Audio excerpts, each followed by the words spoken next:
Yemeni people need some peace. Afghani people need some peace. Iraqi people need some peace. Syrian people need some peace. You judge using genocide.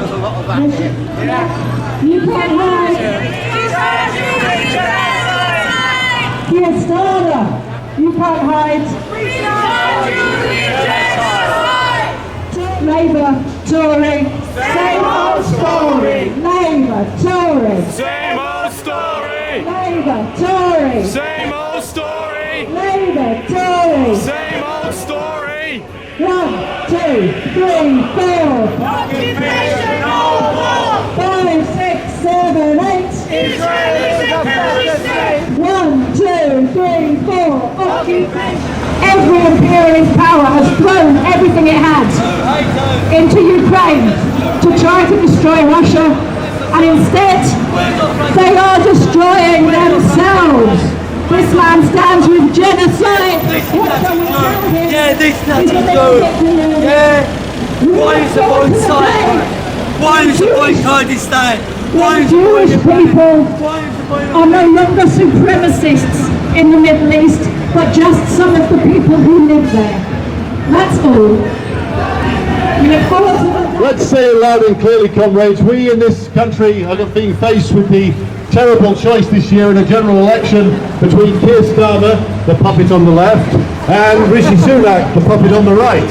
And it was created right here in the city, in the place called the Square Mile, not too far away, where a group of the worst parasites the world has ever seen continue to harvest wealth from all the way around the world and take it away from the people. The future lies in, for us, not in turning on each other, not in turning on those who wash up on these shores from wars and horror inflicted upon their countries far away. The future for us lies in turning on those who are in the Square Mile, who are in Parliament. Your enemy isn't washing up on the coast of Dover. Your enemy is sat in Parliament.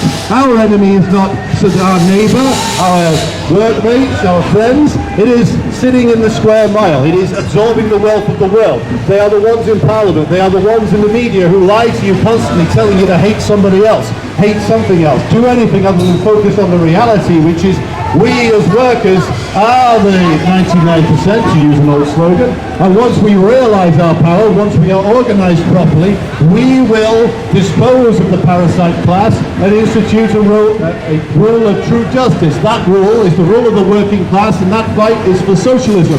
Who is going to join the fight for socialism?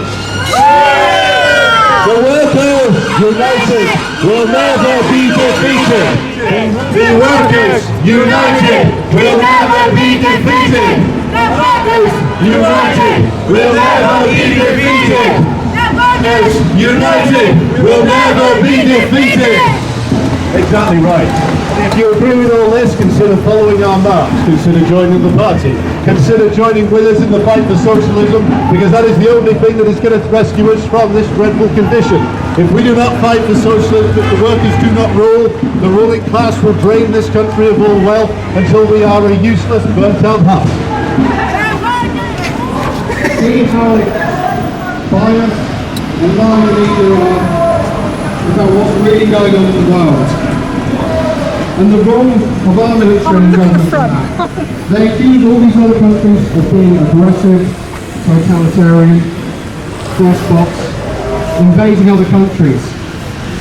But when their allies do it, when their allies bomb hospitals, when their allies deliberately airstrike Médecins Sans Frontières bases as the US did, when they starve hundreds of thousands of people, as the US bragged that it did, Madeleine said that the cost of 100,000 children in Iraq was worth it. Those deadly sanctions on Iraq.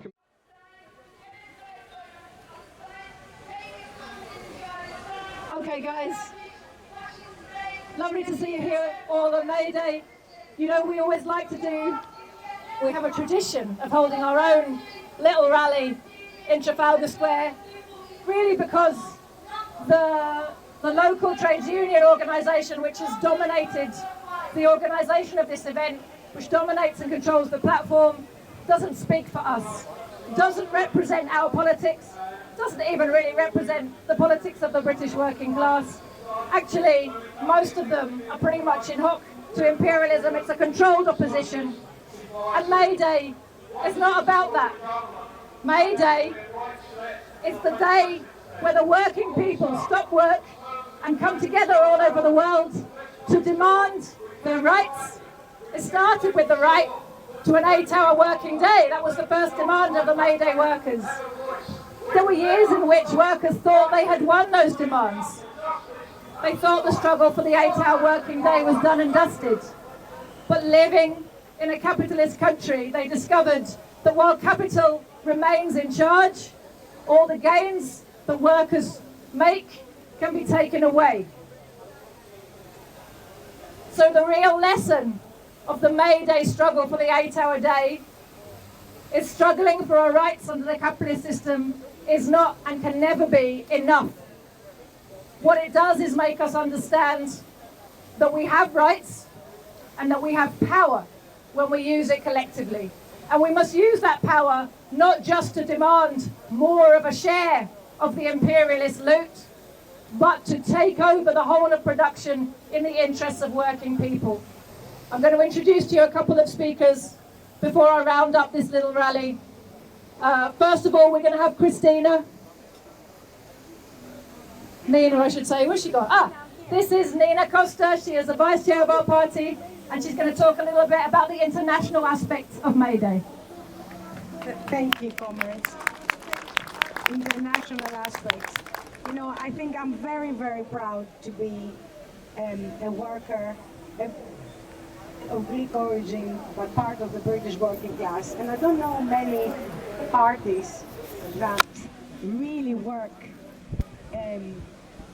with people from all over the world the way the Communist Party of Great Britain, Marxism-Leninism works.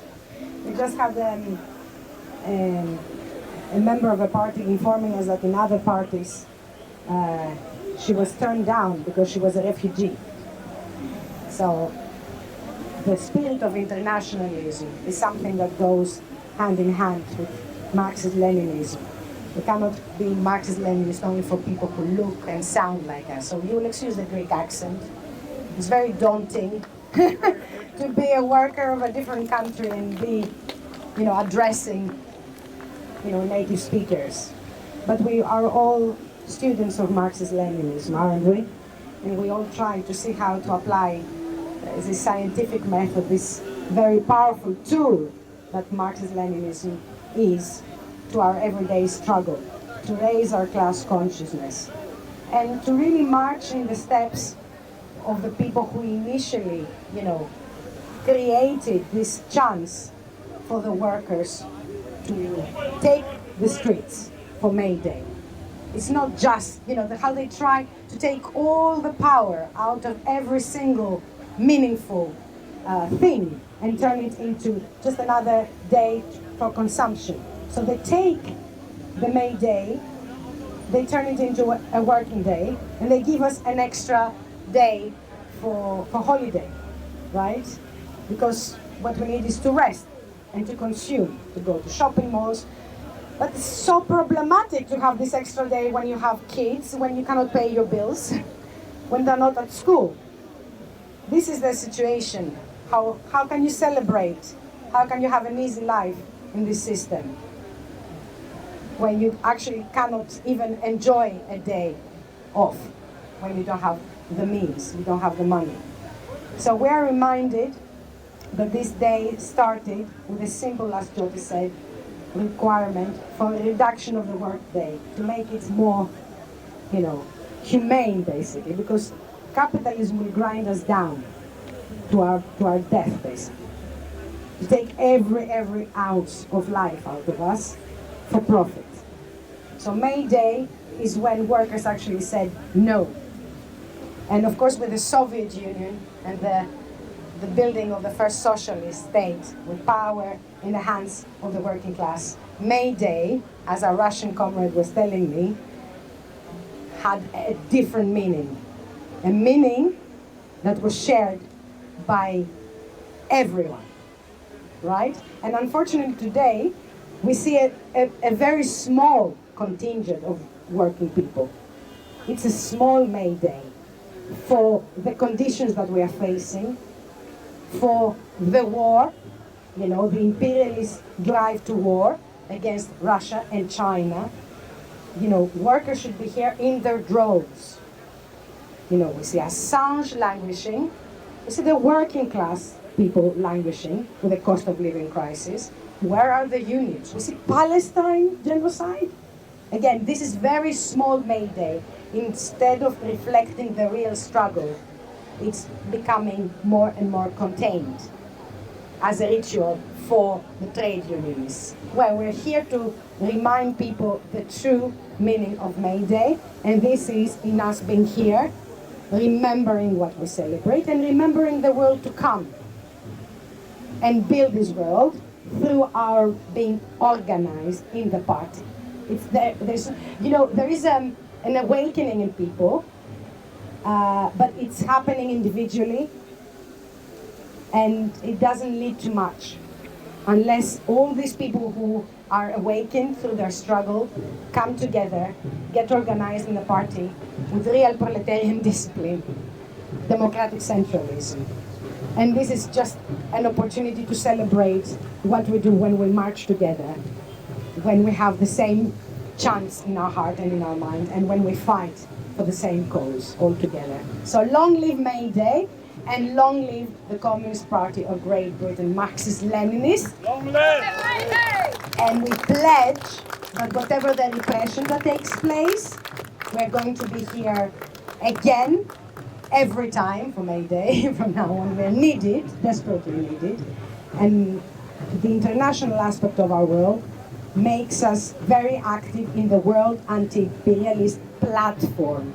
I invite everyone who doesn't know a lot about this platform to Google it and to look at our articles on our social media and in our publications, because there is a lot of confusion as to the character of the special military operation and a lot of obfuscation of the NATO-led alliance that is driving this war against Russia and China, and not a lot of parties who organize to reveal the truth and to organize for action for the truth. And so the World Anti-Imperialist Platform is a platform that brings organizations and parties with a correct analysis as to the character of the war, and we are very proud to be part of it. So this is our international aspect of our work. But our work here is to build a strong party to reflect this anti-imperialist struggle, and our solidarity to all those resisting nations that resist US-led imperialism.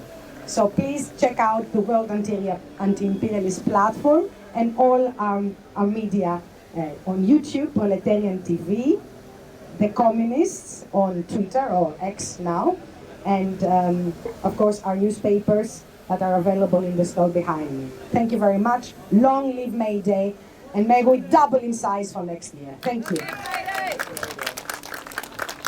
Beautiful. Thank you, Christina. You know, you remind us about the World Anti-Imperialist Platform, and our party, Christina and myself personally, have been very honoured to be a part of the founding of this very significant new grouping internationally. And as Christina said, the role of the World Anti-Imperialist Platform, well, it's what it sounds like, right? Our role is to try to bring together the forces around the world which have understood the significance of the new era of class struggle that we have entered all over the world. Ever since Russia launched its special military operation in Ukraine 2 years ago, a new era of struggle began between the forces of imperialism and anti-imperialism. And everywhere you look, you can see the imperialists pushing into crisis economically, and because of their economic crisis, pushing to war against every country that stands in the way of their looting and domination. And what is happening? What happened when Russia and the people of the Donbass put down a line and said, here and no further imperialism? The tide turns here and now, and that's exactly what has been happening. The tide is now turning on 30 years of rampant imperialist aggression around the world. Now the imperialist aggressors are meeting a firm opposition, and every month, every year, that opposition is growing firmer, stronger, more united. And the anti-imperialist forces of the world are teaching an important lesson to the workers of the world. As the oppressed, as the targets of imperialist exploitation and aggression, our strength is collective. When Russia and China and the DPRK and Iran and Venezuela and Cuba stand together, there is no power that can defeat them. And that's a lesson we have to learn, because it's the same with us. In a capitalist country, we feel weak, isolated, small and individual. We say, what's the point of trying to do anything, trying to change anything? I'm just one person. What can I do? Yes, I know they're lying to me. Yes, I know things are wrong. Yes, I know everything is broken. Yes, I agree with you. We need change. But what can I do? This is the mentality of the slave. This is the mentality that has been forced upon us. We have been forced to think of ourselves as weak individuals because our rulers know what we don't. All the power in this society, in truth, is in our hands. It is the workers who make everything, who move everything. It's even the workers who broadcast the lies they use to control our minds. How about that for a piece of irony? And when we decide to understand this truth, when we organize ourselves as a class, when we recognize that we are a class and that we need to be organized in order to fight for the interests of our class, there is nothing the ruling class can do to stop us.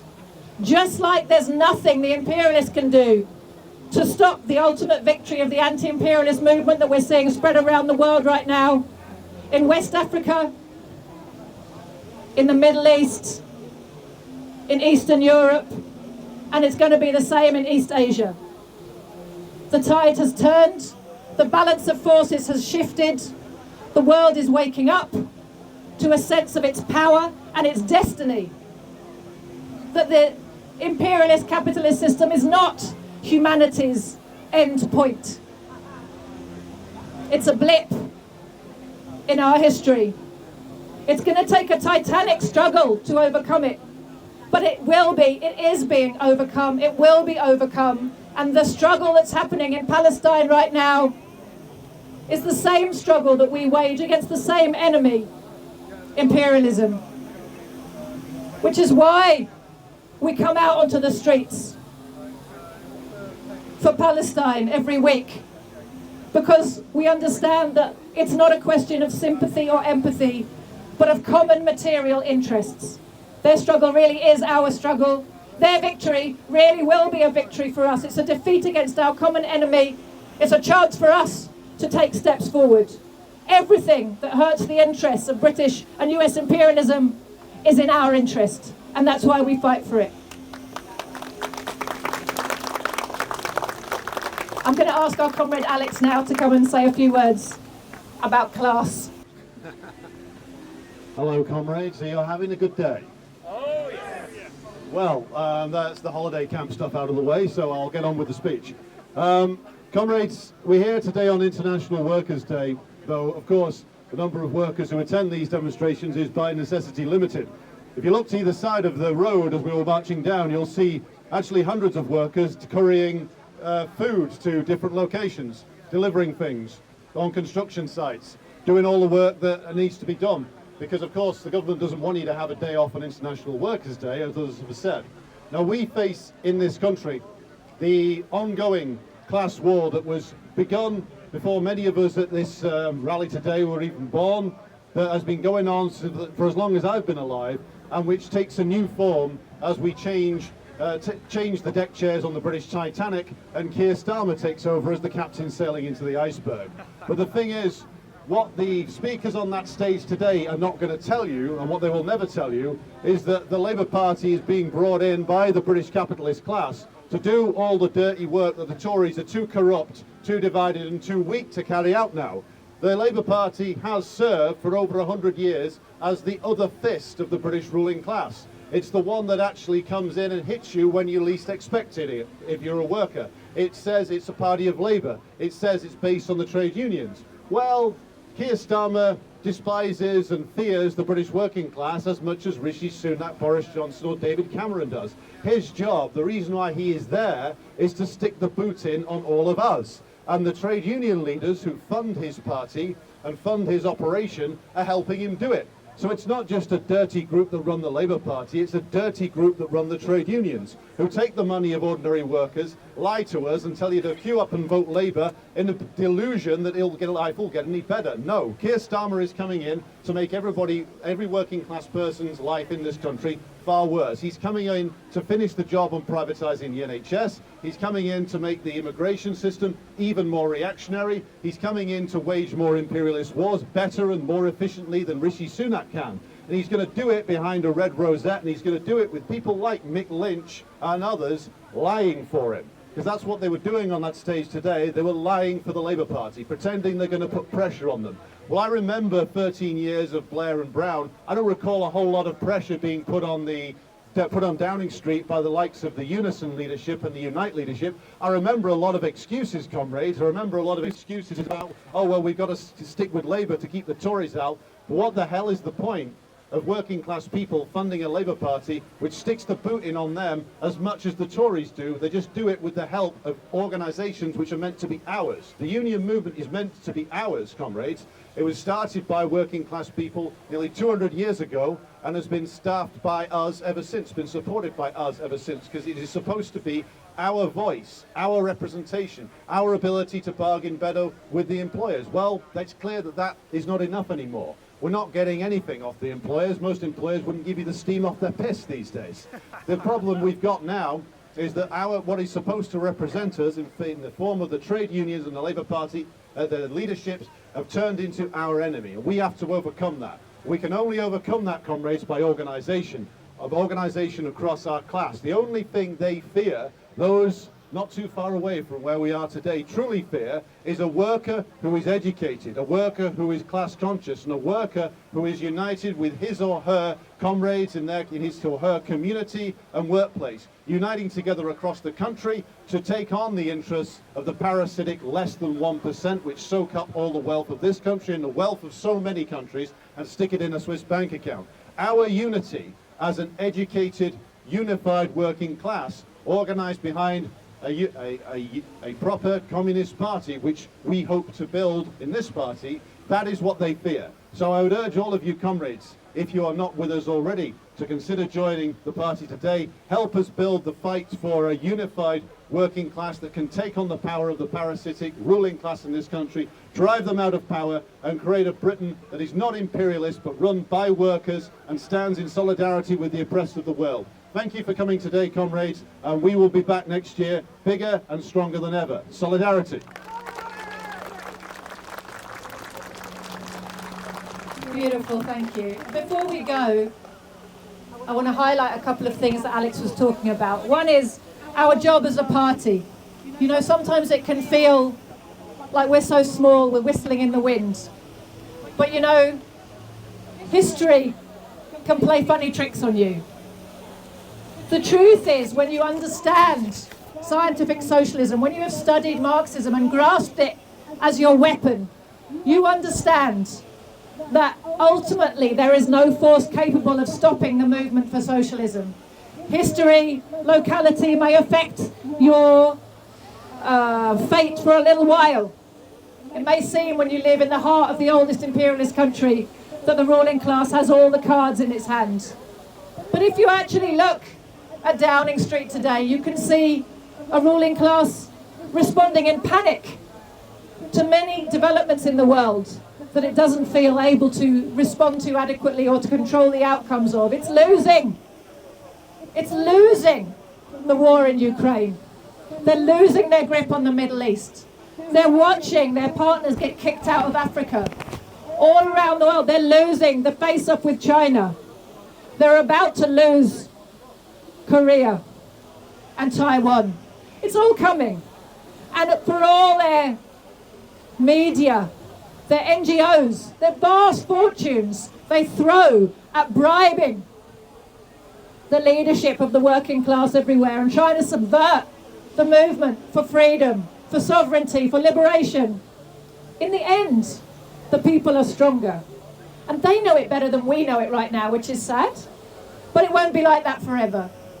And the truth is, our job as a party is to find the people who are looking for the truth and train them as good Marxist-Leninists, so that when the working class as a whole begins to move, and believe me, the day is not as far away as many people might have been conned into thinking.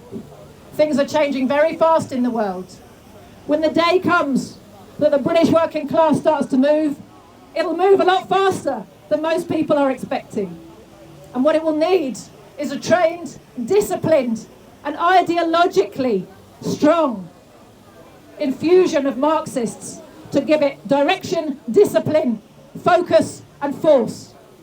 And our job is to prepare that ahead of time. It's too late to try and prepare it when the battle's already upon you. You have to be doing it now. So that's our job. There are plenty of people out there who are realizing that only socialism has the answer to humanity's problems. Every one of those people who lives in Britain, we need to find them and train them and weld them into a disciplined, united force of steel that can be put at the heart of the working class movement. The other thing I wanted to just draw attention to is our leaflet today, the leaflet we made for May Day. We brought together 3 things that are happening in the world that our media lies to us about, which are crimes of the system. Gaza is burning. There's a genocide going on in front of our eyes. And now the newspapers have stopped pretending it's not happening. Instead, they pretend they don't know why it's happening. Some strange attribute of the people of the Middle East leads them to kill each other in great numbers. No, comrades. It's imperialism in the Middle East. It's imperialist control of the Middle East that causes all the problems. It was imperialism, British imperialism, that set up the settler colony of Israel, that infused it with the Zionist ideology in order to create an army of ideologically motivated foot soldiers to do its bidding in the region. Why did it need an army of ideologically motivated foot soldiers in the middle of an ocean of oil? I wonder. The reason for the genocide is the US and British imperialist desire to keep control of the resources of the people of the Middle East. And the reason that the axis of resistance keeps coming back is because in the end, oppression breeds resistance. In the end, the people's desire for freedom, as Paul Robeson said, is stronger than atom bombs. And what we're seeing right now is a resurgence in resistance, which I have no doubt is going to end not only in the end of supremacist, Zionist, ethno-state in Palestine, but also to the end of US, British and French colonial domination of the Middle East. So victory to the Intifada, hands off the Middle East, and we remember that their struggle is our struggle. And at the same time, we have a related crime being conducted on Britain's soil, which is the legal lynching of Julian Assange. A slow motion murder of a man who's being persecuted for the crime of telling inconvenient truths in a way where information reached the public. And one of the things that this case has really exposed about British democracy and free speech, which we're always told is so wonderful, is that free speech really only exists for as long as the people who are telling things which are inconvenient to power are not able to connect with a big audience. Julian's crime was not even that he told the truth. It was that he told it on a platform that the world could access and did. And then the truth was out in the world and couldn't be hidden. That's Julian's crime. The crime of bringing the truth to a mass audience. And there will always be greeted with repression. People who try to do that. Nevertheless, we have to carry on, because it's only by connecting the working class people with truth that we will enable them to realize their role in history, to realize the truth about this system, the truth about themselves and their power, the truth about their historical role to bring an end to the system of capitalist and imperialist exploitation, and to become the masters of a new society, the rulers of a socialist planned economy, directors of that economy. And the third crime that we wanted to draw attention to in our leaflet today is the crime of the economic crisis.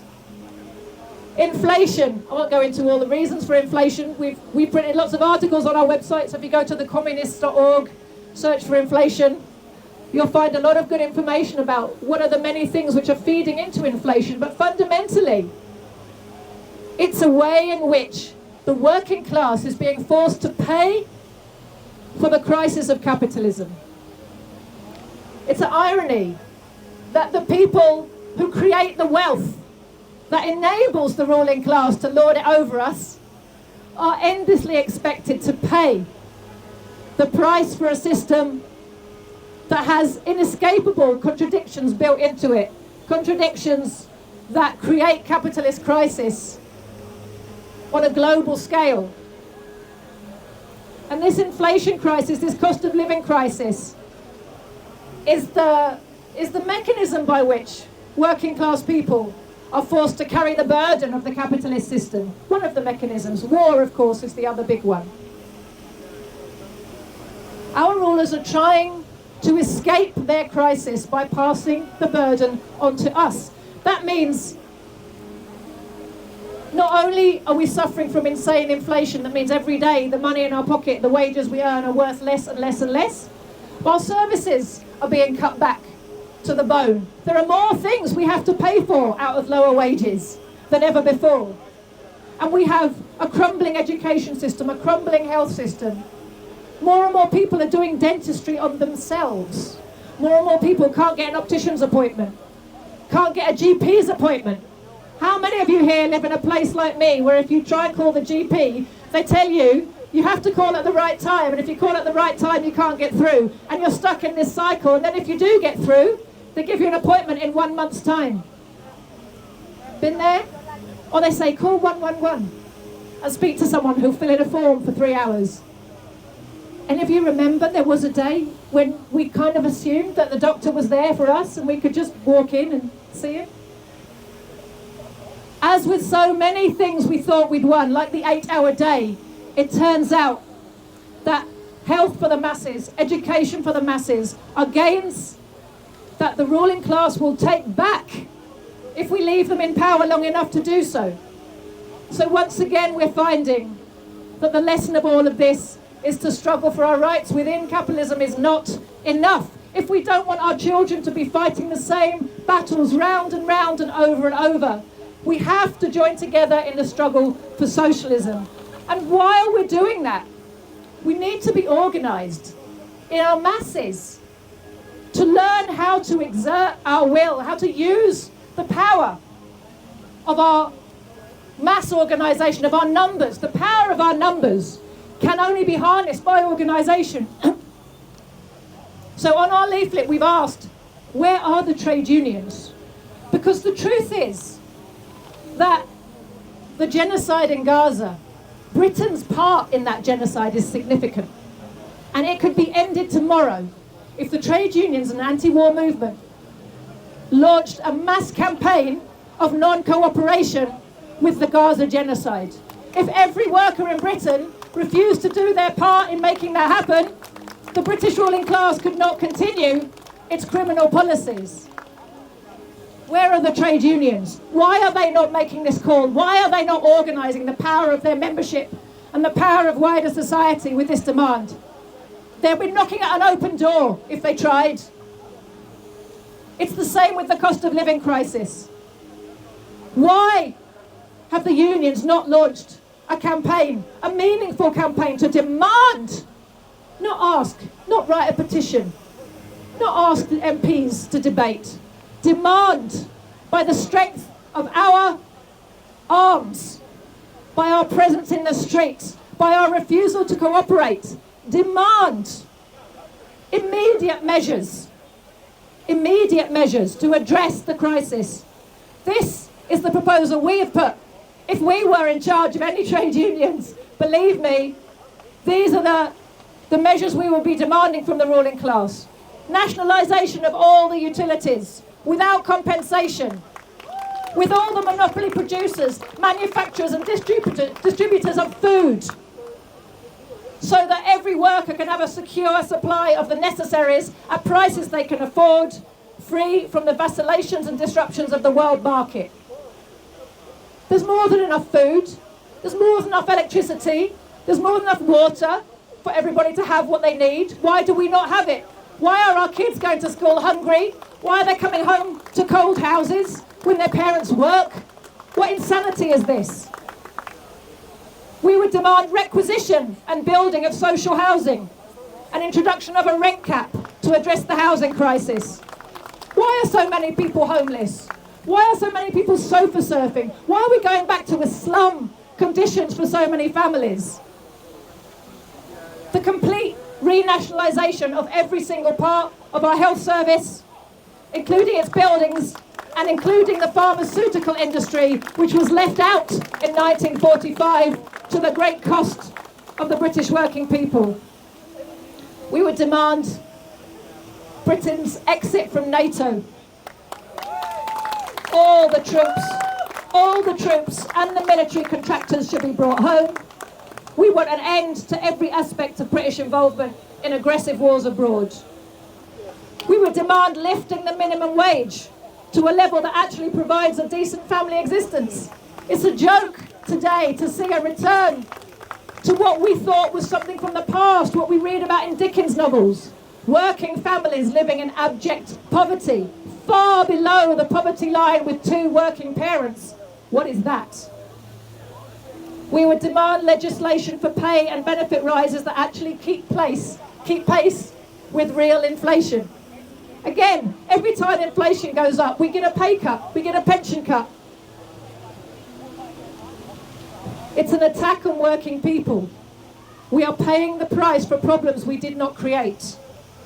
We would demand an end to the constant devaluation of our currency through endless money printing. Every time our rulers want to wage a war or bail out a bank or bail out a monopoly or subsidise a monopoly to do something, they print money, which is robbery from us.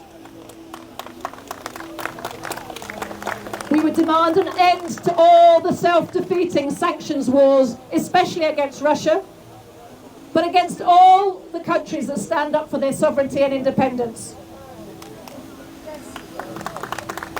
And of course we understand that the sanctions war against Russia has had a massive impact on our cost of living, an impact on the energy crisis, impact on the inflation crisis, both of which we are paying for. And Russia is not our enemy. Russia is not coming to attack the workers of Britain. Russia is defending itself from imperialism and is fighting on the same side as we are. And finally, if we wanted a campaign to address immediately the causes and its effects of this cost of living crisis that's having such a terrible impact on working people in Britain, We would demand an end to all the subsidies to banks and monopoly corporations and say any business that is considered too big to fail for the economy, that can't make an adequate profit from its ordinary operations, should be nationalised without compensation and run according to a plan based on meeting the needs of the people. Now, I don't think a campaign based on those demands would be unpopular with working people. So we have to ask ourselves, why do the trade unions run a mile from having discussions about this? And we have to set ourselves a challenge, comrades. We must take these demands into our trade unions, a demand for no cooperation with the war machine, a demand for a mass campaign to address the effects of the crisis on working people. These demands must be taken into the trade union movement. The national congresses of trade unions must be forced to debate these questions, because with the membership, the vast mass of the rank and file membership, every one of those demands would be popular. The reason they're not discussed is because the leaders of the unions keep all discussion of them away from their congresses, and it must be our job to bring those discussions into wherever working people are meeting. And alongside those, of course, the other essential demand for working class people, if they want to have meaningful working class organisation, is for our trade unions to break their link with the Labour Party. We must understand the imperialist Labour Party serves imperialism. It's another Tory party with different branding. It's not the party of the working class, as Alex was saying earlier. And if we truly want to organise as a class in our own interests, the first thing we have to do is free our hands from the bonds. We're trying to fight with our hands tied behind our backs and tied together. We've got to loosen those bonds, get our hands back in front of ourselves so we can defend ourselves, and then so we can go on the attack. So, long live May Day, everybody. Long live international solidarity. Long live socialism. Long live socialism. Thank you. Can I play the Soviet anthem?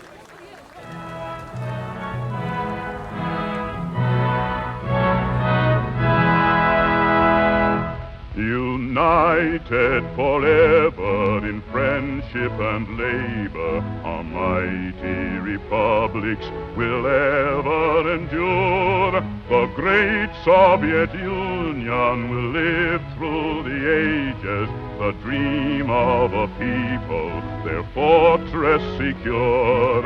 Long live our Soviet motherland, built by the people's mighty hand. Long live her people, united and free, strong in a friendship tried by fire. Long may our crimson flag inspire, shining in glory for all men to see. Through days dark and stormy, while great Lenin led us, our eyes saw the bright sun of freedom above. And Stalin, our leader, with faith in the people, inspired us to build out the land that we love.